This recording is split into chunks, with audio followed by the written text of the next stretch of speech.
Did you know you can support your heart and rejuvenate your blood vessels with just a few minutes a day? No equipment, no medication?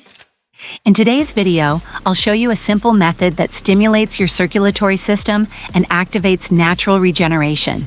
It's easy, free, and can be done at home. Take cold water, either run it from the tap or pour it into a bowl.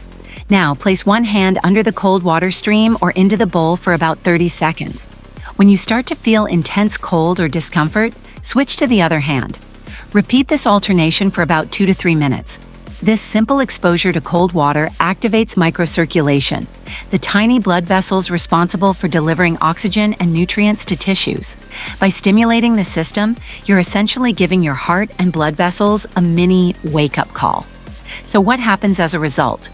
Improved blood flow throughout the body, strengthening of vascular tone, enhanced nervous system regulation, a potential boost in heart function and metabolic efficiency, and a natural, daily rejuvenation trigger.